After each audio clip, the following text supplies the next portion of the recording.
if you can't demonstrate that your project is sustainable long into the future, then you will not get your project funded. So I thought tonight we should explore the topic of sustainability. What does sustainability really mean in the project that you might be proposing to Rotary International for work overseas to help solve some of our most pressing problems? You know, you can think about it, the way I think about it in the simple form is, if I complete a project, let's say in Mexico for a water system, let's say, if I turn my back and come home, will the water system sustain itself in the economy, in the social structure, in the physical environment, and the biological environment of that community long into the future? And how will I explain that to Rotary International to make sure I get the matching funds out of the World Fund for a very important project, giving clean water to a community? So tonight we are going to hear from 3 experts in the field of providing a sustainable roadmap to global grants that we do here and overseas.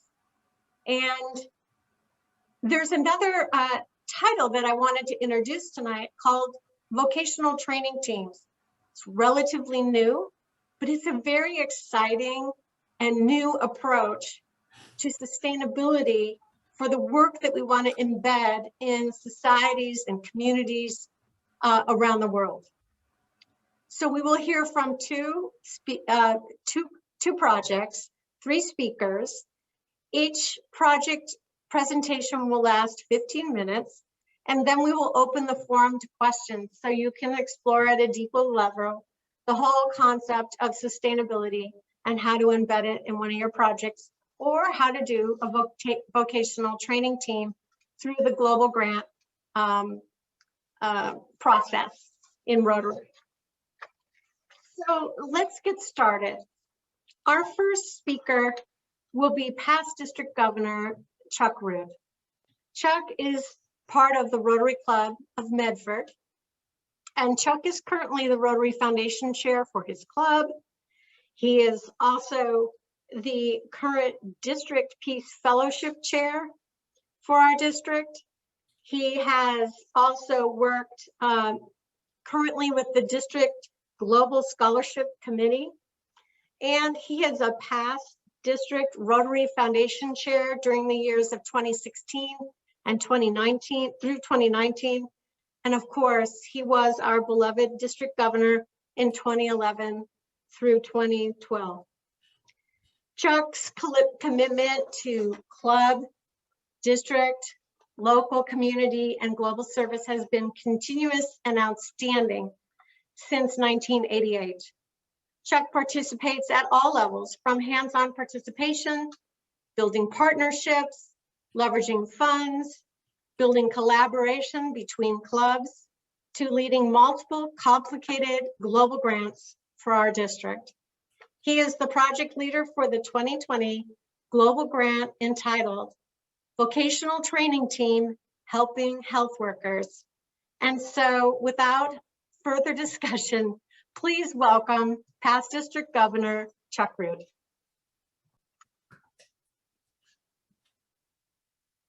Thank you very much, and thank you everybody for being here. It's nice to see some of your faces anyway. Bill, let's start the slides, please. What we're talking about tonight is sustainability and vocational training teams. As you can see on my slide, I've got the word "why" down there, and I put that word there for 2 reasons. These little boys I met in Africa a number of years ago, and they were orphans at the Malawi Children's Village. This little boy grabbed my finger, that's my hand there, and he didn't turn loose. After an hour, I had to trick him into turning loose of my finger so we could go on to other things. And I felt so bad that I thought that I should try to do what I could. If I couldn't help him, I should try to help others. And then the why is there because we're talking about vocational training teams. And the answer to that why is because of the different projects that I've done since meeting those little boys. I've actually done scholarships and other things. I've done 8 projects that have impacted Malawi. And I think the vocational training team, the medical vocational training team that we're doing this year stands a good chance of doing more good than any of the others. Next slide, please. So if you've done anything with grants, and as Cindy was just saying, TRF requires that a community assessment is done. And some of us have, perhaps you've heard of a project to build latrines that didn't work because the biggest need was housing and people moved into those latrines. Or a new well that was poisoned because the women enjoyed the 3 hours they took every day to walk and gather water. So those are examples of projects that are not sustainable. But Rotary has kind of a different way of dealing with things than other nonprofits. Other nonprofits hire staff. We support our own members. And so when we support our own members, we want to make sure that the members are doing a job and spending the money wisely. I would have a hard time figuring out what's best for my wife and my kids. So why do I think I know what's best for people in a different culture? Next slide, please. Sustainability. Let's talk about sustainability for a little bit. Will it last? And District Governor Cindi talks about financially, socially, biologically, and physically. I was able to go on a stove team project, and I think stove team projects are awesome. They do a lot of good. At the same time, we need to ask questions like, will the factory financially be okay when they're selling the stoves at below cost? Will the homes like the technology and want to buy those? Will reducing deforestation be adequate to make this a successful project? So those are the kinds of concerns that I think we need to look at as we're considering projects. Again, I think stove teams are good. We always need to ask questions. Next slide. So there are a couple of books that I really enjoy, and this, if I had a water buffalo book, Marilyn Fitzgerald is an awesome Rotarian. I first heard her at President-elect training in Seattle, and asked her to come to my district conference. And John Bushnell did the same thing 5 years later. And as you can see here, if you don't know her story, it's pretty interesting story. She was on an exchange program to Indonesia and learned that people needed money to go to school. Soon she had gone back home and was collecting donations of over $100,000 a year to take back to Indonesia for people to go to school. And then one day she talked to a father who said, if I had a water buffalo, I could take care of my own kids.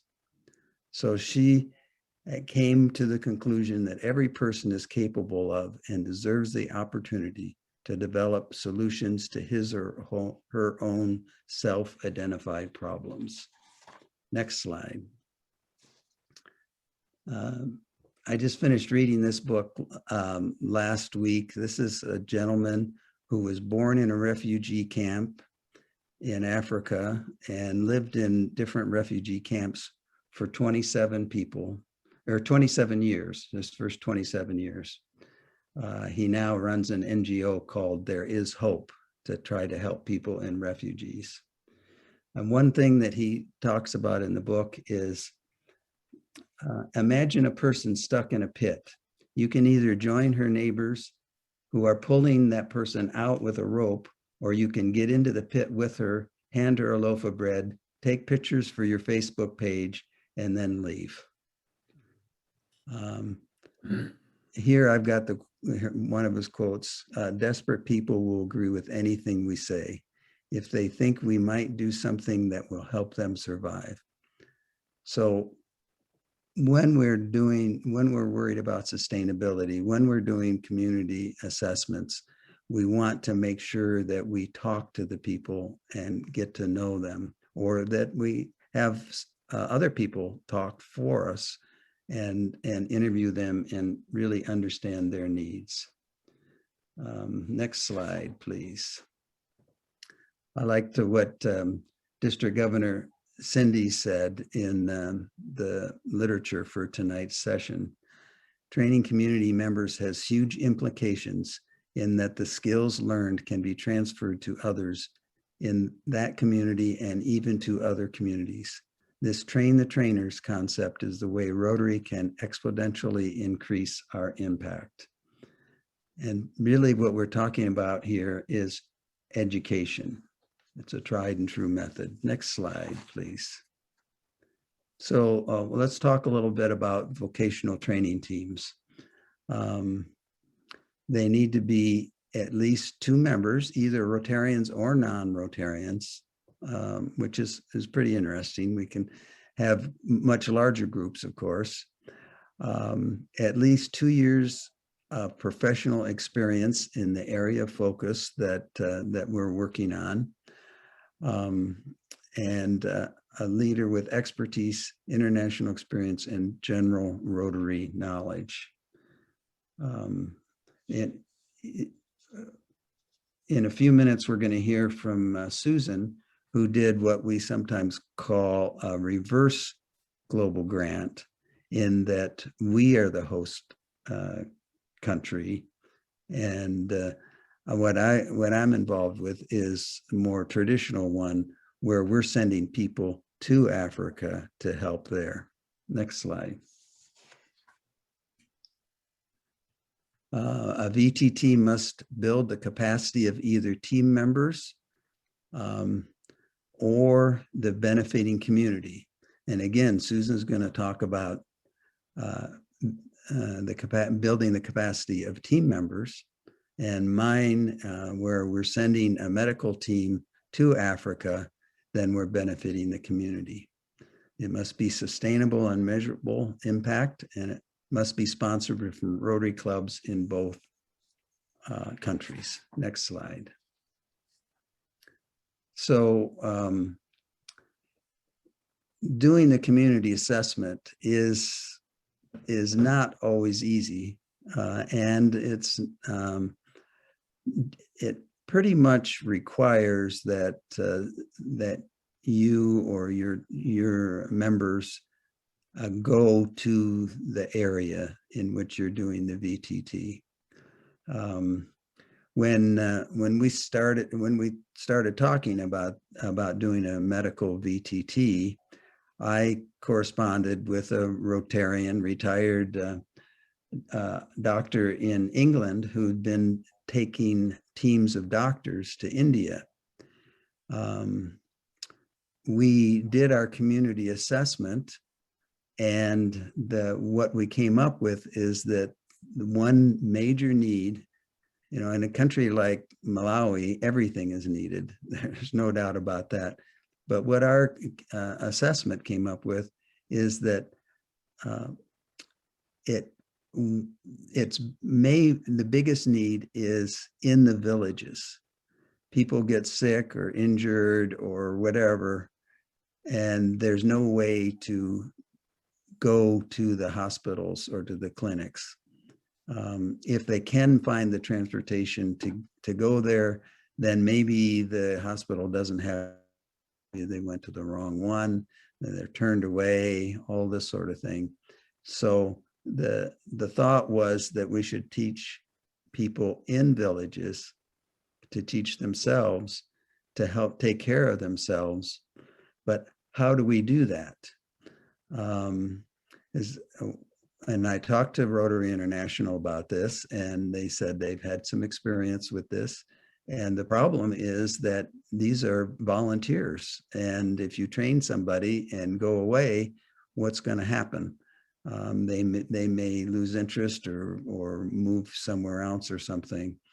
And luckily, our current Peace Fellow is from that area. And Chichumwe was there, and she linked us up with the Malawi Red Cross, so that we are partnering with the Red Cross in Malawi and training people in the villages to be volunteers for the Red Cross. And so that worked out really well for us. Next slide, please. So our team leader, a local doctor here in town, Cinda Colo, has been to Africa 12 or 14 years in a row, has been involved with a couple of different countries, and this is her passion. This is her work. This is how she wants to spend her vacations. Next slide, please. And our team members, 3 nurses, a pharmacist, and a doctor. Next slide. So these pictures were taken last year when she was there doing her normal work. This next trip and the year after, she will take extra time to actually train the people so that this is a sustainable, ongoing project. The next slide. Just a lovely picture. I just really like this picture. It's all these kids that we're helping. They really worth helping. Next slide. So our VTT is primarily emphasis on education of healthcare workers.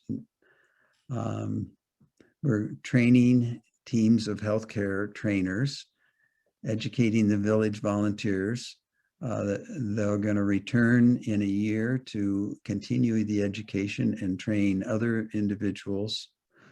And they will also be there for acute care of villagers and disaster response. So that's additional training.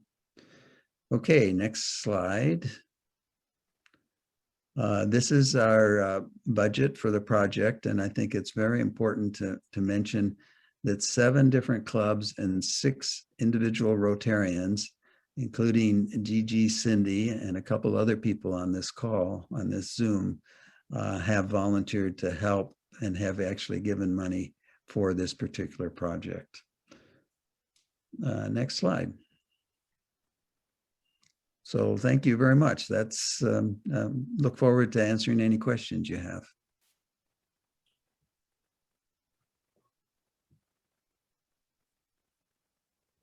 Thank you so much, Chuck. And we'll hold questions until the second presentation. That was very, very interesting. One of the questions I'm going to ask you later is, what kind of challenges did you face during the approval process for your vocational training team with RI? So next up, we have a very interesting project that ended up being in country, in the United States, sponsored by the Rotary Club, the primary club, Rotary Club of Eugene. And I'd like to introduce our 2 new speakers. I apologize for reading their bios, but they're such wonderfully qualified people. I don't want to leave anything out. Susan Siegel, who is the CEO of Mobility International USA and a member of the Rotary Club of Eugene, is the co-founder and CEO of Mobility International USA. She is a wheelchair rider. Ms. Siegel has been a proud disability rights activist throughout her career. She is an internationally recognized expert in the area of international development, international exchange, and leadership programs for persons with disabilities. She has co-authored numerous publications, co-produced several award-winning videos, and lectured around the world on topics related to international development and disability rights. During the course of her career, she has focused on the underrepresentation of women with disabilities being included in international development programs as partners, staff, and leaders.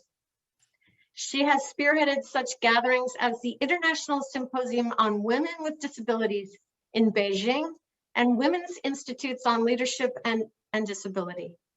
Ms. Siegel is a member of the Rotary Club of Eugene, the International Women's Forum, and a board member of Interaction. She has been honored with the MacArthur Fellowship and the President's Award. She is a graduate of the University of Oregon, GODAX, and received honorary doctorates from Chapman University and the University of Portland. Welcome, Susan. And now I'd like to introduce Suze Dunn. She is the program manager for Mobility International, and with expertise in gender, disability, and international development. Suze has conducted international training and technical assistance in Africa, Latin America, and the Middle East, and has authored several articles on topics such as women with disabilities and leadership, inclusive international development, and inclusive emergency response. Probably a leading topic that we'll be facing long into the future. She manages Mobility International's signature International Women's Institute on Leadership and Disability called WILD programs, and brings together grassroots women's leaders with disabilities from Africa, Asia Pacific, Latin America, and the Middle East. She also administers the WILD Small Grants Program, which have promoted partnerships between disability and development organizations in more than 40 countries. Welcome, Susan Siegel and Suze Dunn. I turn over the next 15 minutes to you. Great. Well, thank you so much for that introduction. And I just want to start by just giving a real shout out to Chuck, our previous speaker, who was such an amazing mentor and guide for us to get this global grant. So Chuck, our thank you is sustainable. We'll be thanking you for many, many years to come. And I'm going to turn the majority of the presentation over to Suze Dunn. But since we're talking about sustainability, I wanted to get just a little bit personal to start with. And that is many years ago when I was studying at UC Berkeley as an undergraduate, I got a Rotary Graduate Fellowship. And I studied a year in Australia. And when I traveled back, I traveled through Indonesia and Asia. And it was there that I got the idea for Mobility International USA. And then my USA was actually started by a Rotarian's donation of $500. And then later on got the Rotary Alumni Achievement Award. And now this year, especially, we're celebrating 40 years. So I just want to do a shout out to Rotary Clubs and Rotary Foundation for enabling such sustainability for an idea to advance disability rights and leadership globally.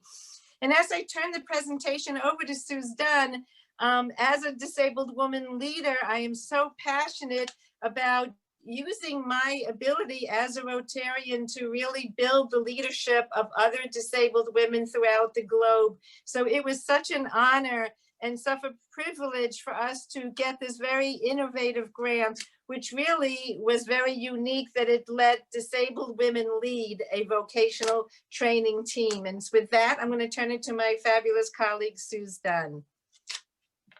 Thanks, Susan. And I'm just going to share my slides here on the screen. So yeah, so as Susan said, we were just so excited and thrilled to have this global grant, to have this opportunity to partner with the Eugene Rotary Club and MyUSA.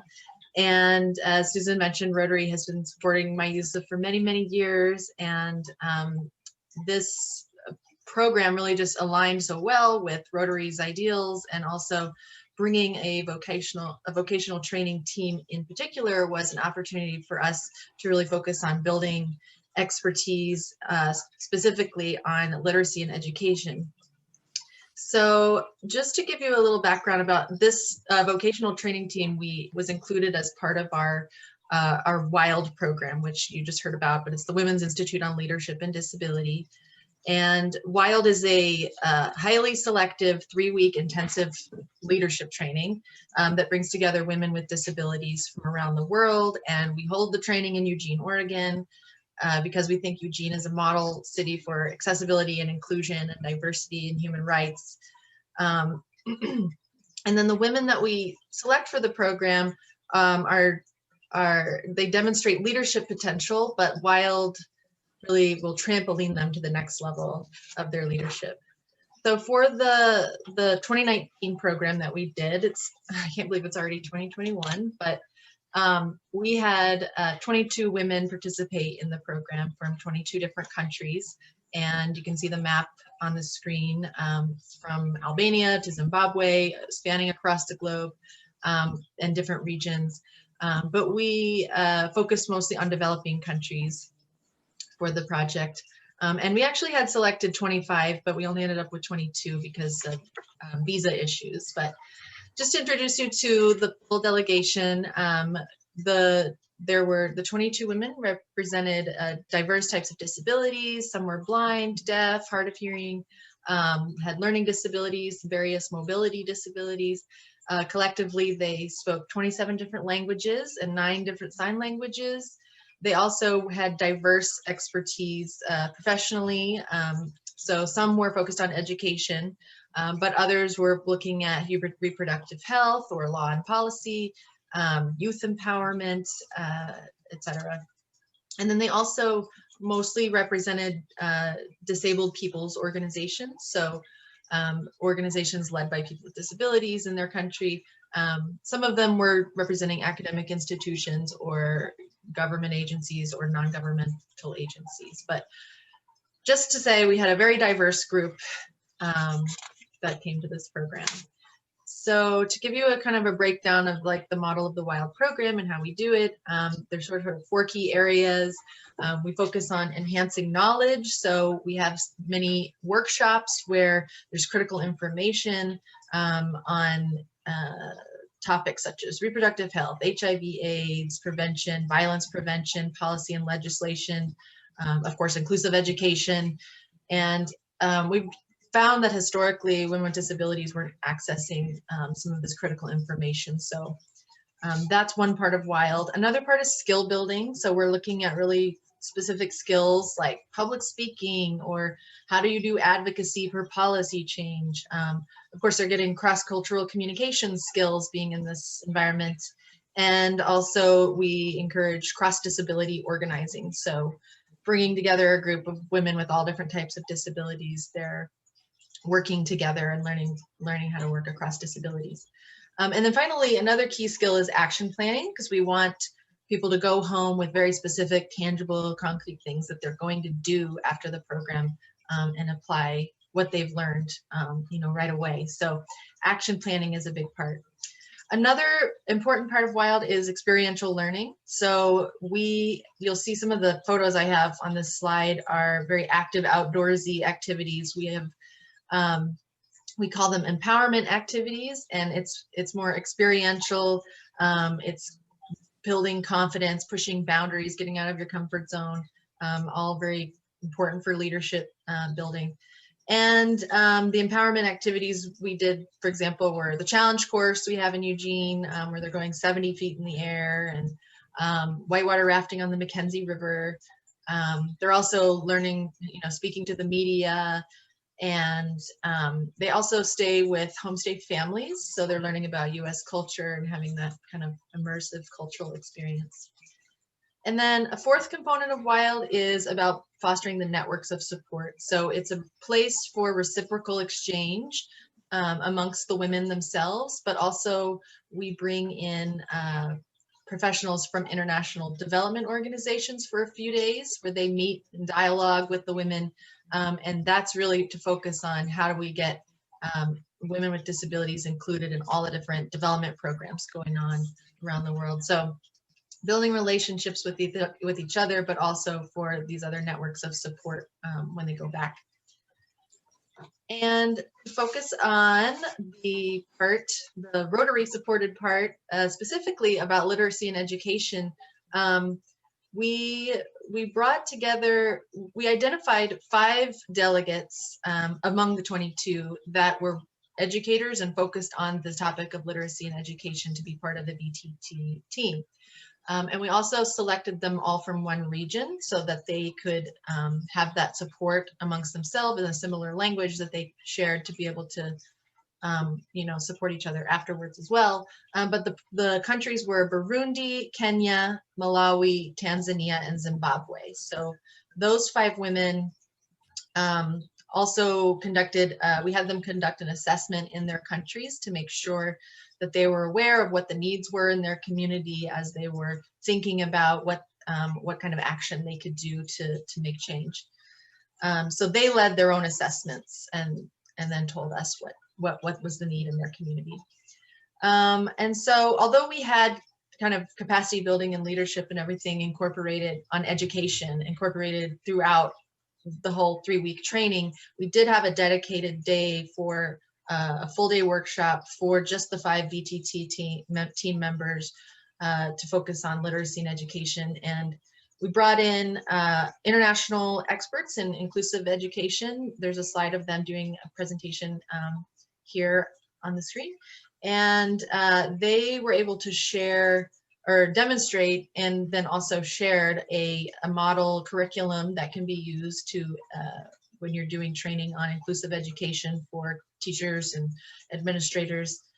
So they presented that to the VTT team, but also gave it to them as a resource that they could use when they went home and they were doing their trainings and workshops.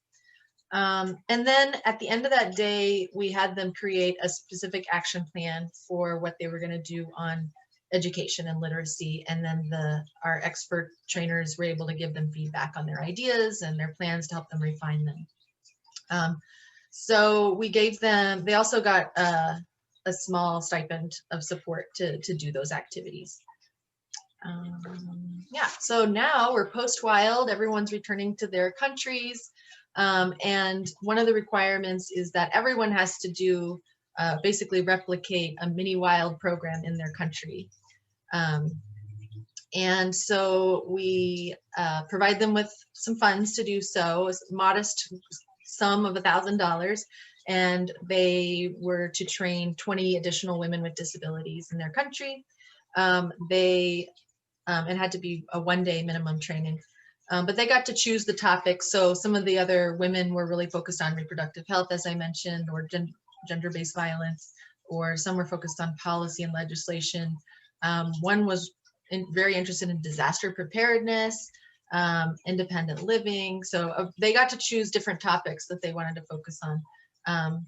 And then of course the VTT team had an additional assignment of doing their education action plan. So just some of the impact we heard from coming to Wild, but also when they went back and all the actions and trainings they did in their countries.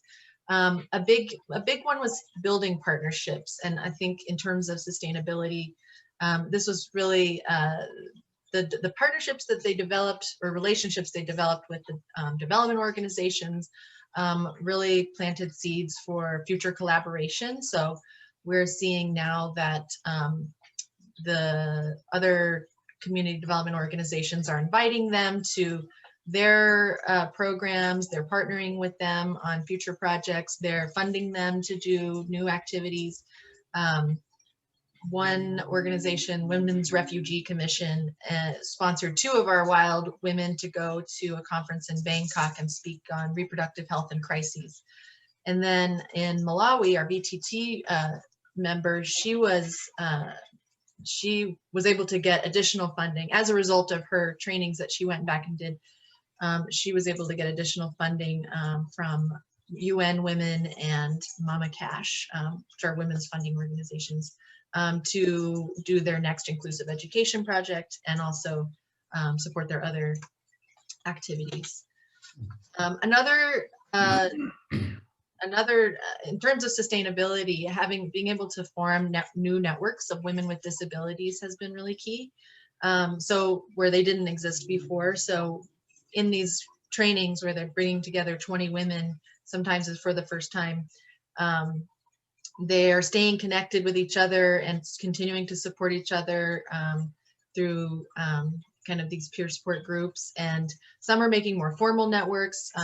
In Zimbabwe, for example, our VTT member created a resource network center for women with disabilities, where she's continuing to empower them and link them to services and information and more resources. So it's great to see the sustainability that these networks will be able to offer in terms of mobilizing women with disabilities in the future. And then just a few examples of the expertise in inclusive education from our VTT project. They did their action plans, doing various things. Some were doing workshops and with teachers and parents, and some were working on getting new systems of support in schools for students with disabilities. And actually the pandemic did affect them doing their action plans. It kind of hit in the middle of, some of them weren't finished doing their plans yet. So they had to kind of revise them. And but just to give a couple of examples. So in Tanzania, one interesting result was after doing trainings and meeting with the teachers in 3 different schools, I believe, they discovered what some of the challenges were in the schools and where there could be improvements made. And they noticed that the students with disabilities weren't being included in any of the sports and games, sort of recreational part of the curriculum at the school. So they were looking at now making those facilities accessible and making sure that students are included in all aspects of the curriculum. And then in Zimbabwe, and this was one of the ones that had to pivot to do something different because of the pandemic, she switched to doing creating video lessons, especially for deaf learners who were preparing for preparing for examinations.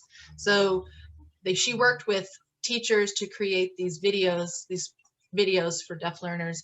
And it was the first time anything had been done like that in the country for led by people with disabilities. And so now they're looking at continuing that, and they're working on building up a library that would cover various learning areas, not just for examination candidates, but kind of expanding to other areas, and but making sure deaf learners are getting access to that. And so that will assist in making sure there's lessons available in future pandemics or disasters or places or times when remote learning is necessary.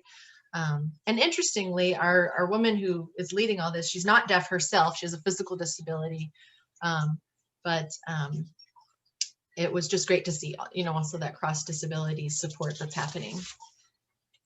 And last slide is just showing you the multiplier kind of impact of the WILD program, reaching all these more than 400 women with disabilities were trained, but many hundreds more were reached if you count all of the people reached through educators and administrators and parents as well. But in both the WILD program that happened in Eugene and all the programs and actions that happened in all their countries, we were just hearing so much about how things were happening for the first time. So first time women with disabilities in a particular region or a rural area were being reached and receiving training on something, or it was the first time they're learning about topics like self-defense or independent living or reproductive health. First time that the people are collaborating cross disability, like I mentioned. And then also the first time we're seeing these networks formed for women with disabilities. So, and then finally, just thank you to Rotary. We had the 5 women leaders who were also educators that were part of this historic BTT team of Rotary International. It was probably the first time we had women with disabilities who were leading, you know, coming to the United States to learn from each other and learn from some experts here, and then go back and be role models and leaders in their country. So I think for sustainability, it really was, the key was letting them lead and decide, and from the assessments to deciding what the actions were going to be, they were leading all of that themselves. So and then just to close, we're hosting another Wild in 2021, but it's going to be a virtual kind of thing for now, and then 2022 we hope to bring the next cohort of women to Eugene, and hope to partner in some way with Rotary again. And just thank you to everyone for your support and solidarity. And Susan, is there anything I missed that you want to add on now? Oh, well, thank you so much, Suze, for the great presentation. No, just in addition to thanking everyone for their support, but, you know, also as Chuck mentioned, you know, I think these women are definitely making strides in terms of inclusive education in a community, but also, you know, we are following these 5 women leaders, and actually we have nominated several for some very prestigious awards. So again, in terms of sustainability, I think we're building the leadership of disabled women in those countries. So with that, I will turn it back to you all. Thank you. Wow, really exciting project to hear that you had a group. The total group was how many? Was it 22? Yeah, 22. 22, and you think the benefit expanded to 400? At least, yeah. At least, yeah, Yeah. that's not counting all the people they trained as well. Yeah. Well, we're going to open this up to questions. Has anyone seen any questions in the chat? Bill or Paul, do you see any questions that we need to have answered? Yes, I've got one question here from Carol Fellows, and the question I think really goes probably to you, Chuck. Carol asks, can other individuals or clubs also participate in the Malawi project, and if so, how? Thank you. Thanks, Carol. As Carol knows, maybe everybody on the Zoom does not know, we hold quarterly meetings of our TRF committee, and that's the place where people bring projects to be approved by the group. And if they are approved, sometimes there is money that is needed for the match. And oftentimes there are other clubs there that come in and say, my club will give $1,000 or will give 500 or 2,000 or whatever, and then can be involved with that project to some extent as well. And so that's I'm not sure what else Carol had in mind there. That's one way in which people, other clubs can be involved with our projects. The project that I'm involved with now is we were able to get all of our match. We got the approval from Rotary International. We just need to wait for COVID now. But I think we're in good shape. Carol, did I answer your question? Oh, maybe. I think maybe she was also asking, you know, is your project already fully funded? And if anybody had some extra lying around that they could contribute, would that help? Yeah, it's fully funded. Yeah. So may I ask, Chuck, if it were not fully funded, or even if it is there a way another club or individual can hook up on this particular project, let's say to add some additional village in Malawi? Oh, well, I'm sure that that this project will continue in one form or another for years to come. So that's what I'd be interested in exploring that with somebody that might be interested. So Chuck, I do have a question relating to your project. You talked about the doctor having been there 11 or 12 times. And then this next time she's going to be staying longer to be more involved in training. Could you talk a little bit more about who she's actually going to be training and what the areas that she'll be sharing there, and what the expectation is in terms of taking that knowledge out to other parts of Malawi? Right, because we are partnering with the Red Cross there, that they have shared with us their curriculum. It's an international curriculum that they use around the world, about 450 pages. And we will be partnering with them to go over all the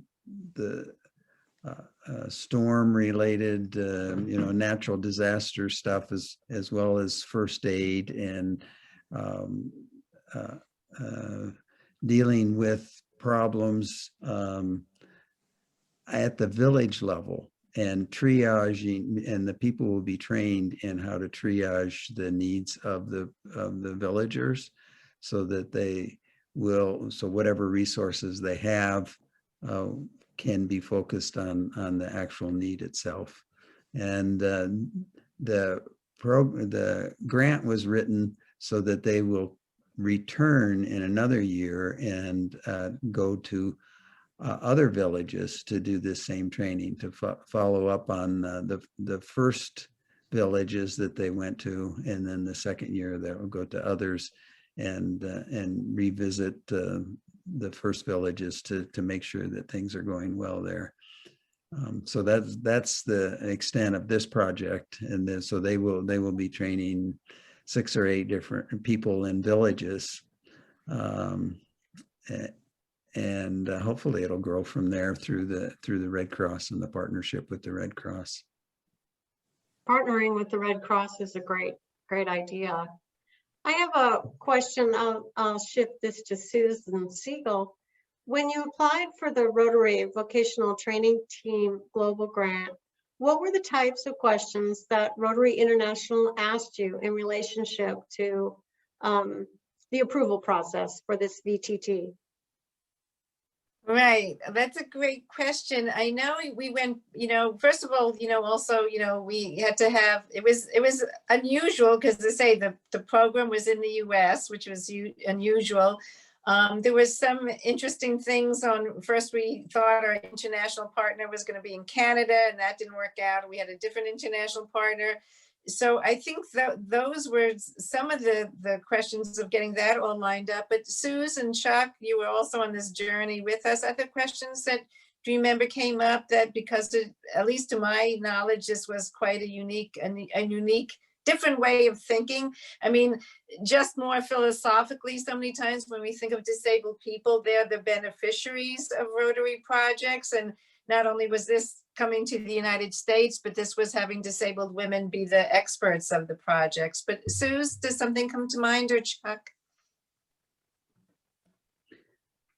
Go ahead, Suze. Oh, yeah, other than, trying to figure out our international partner was tricky, but I think doing the assessment also, we were trying to figure out how to do the assessment because, well, I kind of explained, we ended up working with the women to do their own assessments, but working with them to help us develop the assessment that made sense for their communities, and then having them lead the assessments, which worked well. And then also when we were trying to decide which women, I think it was Rotary International that suggested or told us they preferred if we had everyone come from the same region. So that, which I think was a good idea, and I'm glad that worked well, since they have similar context and in terms of education that they could share. Yeah, the various friction points we had with your project are what you've talked about here. And the point I want to make is that the staff at Rotary International is very good at talking to us about what it is they need and how to deal with that. At first, we thought that we could have a partner club in Canada because we thought that that's all the requirement was an international club, in this case from another country. And TRF said, no, it has to be from the area that the team is coming from. That sort of thing. That's what it was that they were helping with.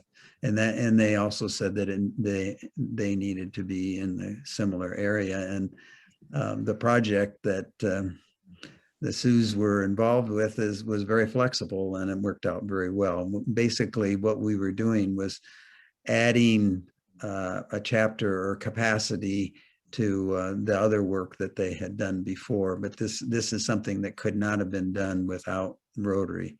And just imagine those women that were team members that were brought to Eugene. What are the chances that they would have gotten any other kind of training? It's just amazing. It's a fabulous project. I agree. And what an incredible opportunity for these women from these 5 countries in one region. I have another Carol, question.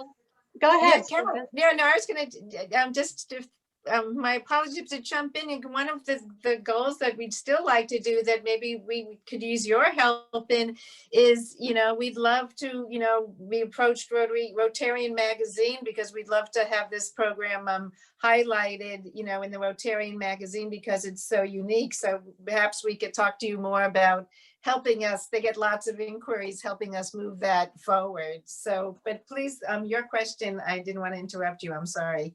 No worries whatsoever. Well, to address your thought, it's a great idea. You and Sue should draft an article with photos. One of the things that's happening in Rotary is a new strategic 5-year plan that has 4 emphasis areas, which probably I'm not going to remember at the moment. But one is expanding our reach and increasing our impact. And certainly this project, both projects, the Malawi project and the Wild project that focused on literacy, does both of those things. And I think they'll be looking for articles like that that stress how you increased your impact. For instance, in your program, Susan, to increase the networking that goes on between these women, to increase the partnerships, which is very important to RotaryNow, and the cross disability assistance that the women started creating, the leadership training you gave them, and the inclusive educational opportunities that they're offering back home in their communities. So I'm very impressed by the project and the multiple things that it does. I think you should write it up with some photography. And the project completed. So I'm sure Rotary International would love to focus on your project. I have a question in general. So part of sustainability is looking back after we turn our backs and say, did it work? So is Rotary International, is the Rotary Foundation asking you for a monitoring plan to go with your VTT projects? To go back and look and see how many trainers train the trainers, that sort of thing? There is a monitoring plan. We're not looking at it anymore because the project has ended, but there was a plan looking at, we had several things that we identified as sort of indicators for the monitoring plan, evaluation plan. And yeah, we were looking at increasing number of women or girls with disabilities enrolled in schools, number of women trained, women with disabilities trained, number of educators or education, teachers trained. And I can't remember all of them now, but like learning new information and new skills was one of the things we were looking at, were people learning or getting new skills. Right. But Cindy, are you also asking, like, after the project is closed up and all the papers are signed, do they come back and ask it later? What was the sustainability of it? I don't know, Chuck, if you can mention, I don't know if they are contacting us.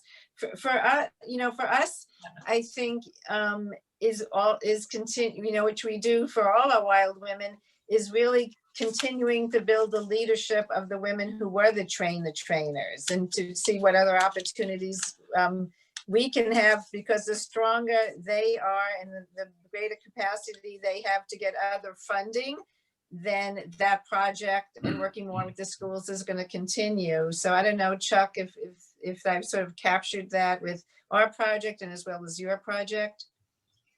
Well, all I know is the final report at the end of the project. Within a year of completing the project, all of this needs to be reported back to Evanston. Yeah, my only point was, they're probably asking you how you will measure success in the sustainability of your project. And I was just wondering what kind of questions you got in that area. You want to answer that, Chuck? If they ask you any questions about how you'll measure success in Malawi? Off the top, I can't, so sorry. Oh, that's okay. So, okay, I'm going to ask a really general question. So I think we can all agree that natural disasters are going to be part of our future, whether they're pandemics or hurricanes or typhoons or flooding or severe drought. And these are things that affect, for instance, Chuck's project, the health of people in the communities. And also, as we've just experienced, severely can disrupt educational processes.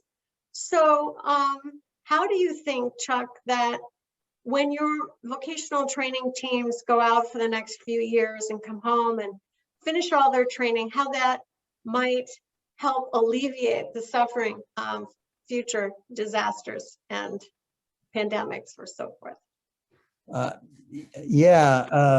Well, Africa is a very undeveloped area, and these people that we are helping, there are a couple thousand in the villages that we are going into, and so they will individually be benefited by the knowledge that the people that we train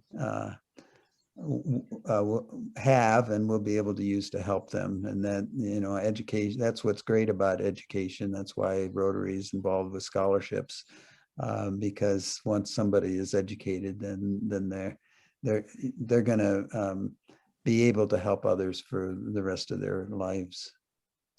And that's a pretty major thing, I think. I think so too.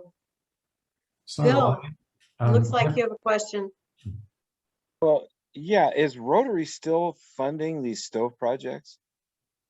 They were so hot and heavy, for no pun intended, for a while there. And then I know there was this controversy and I just haven't followed it.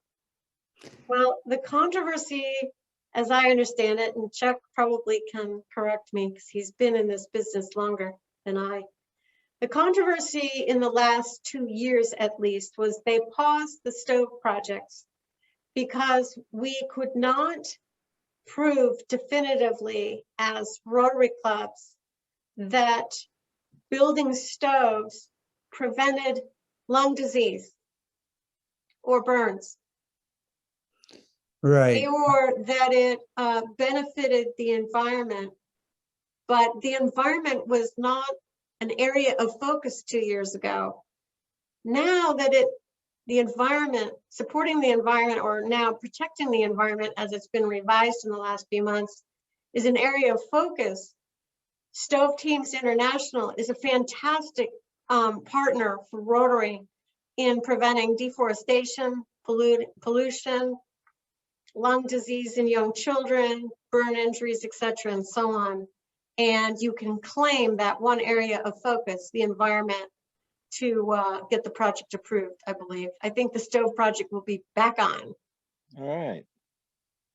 So I have a couple of comments that have been made here. KDB said, I loved hearing about WILD. Thank you both for sharing. And Brian Gardner said, thank you. These programs are very inspiring.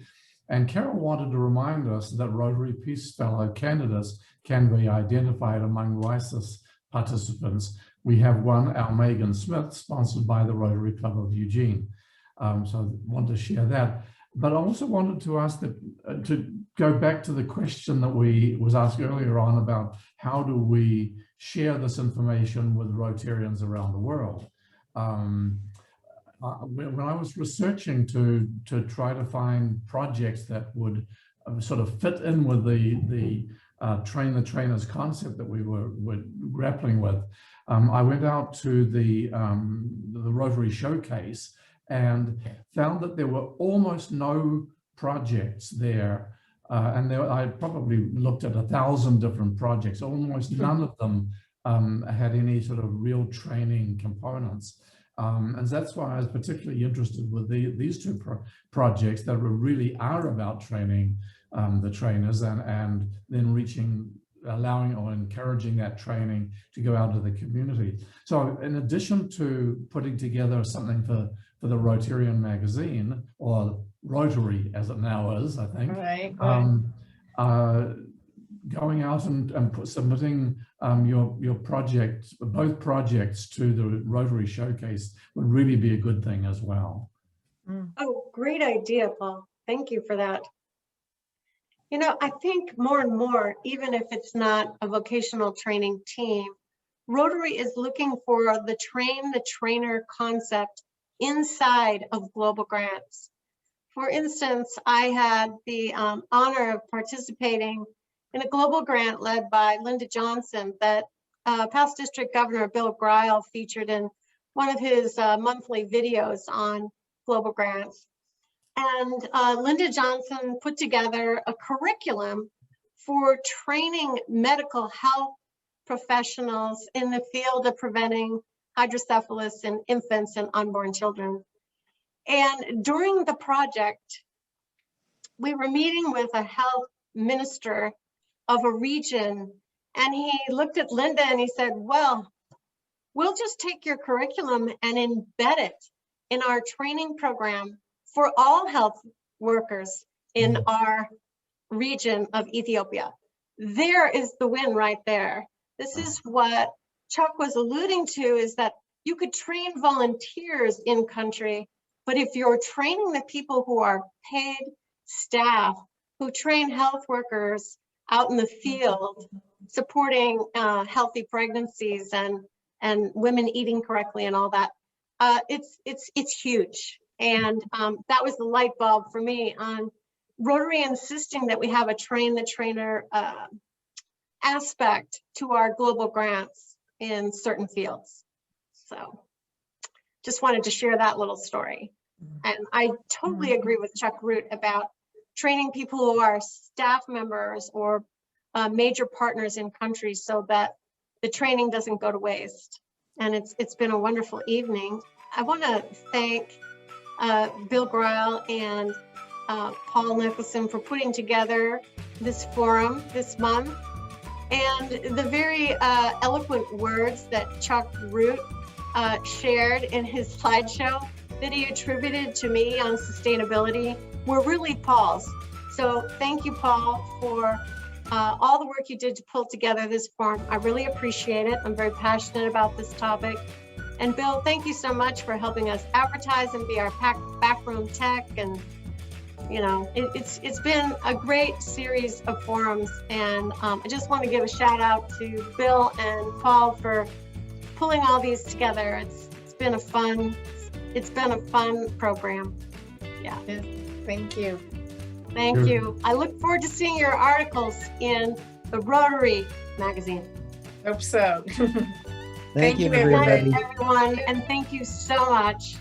Go Yes. forth and be sustainable. Yes, thank you, everyone. Bye-bye. Good night. Thank you, night. everyone.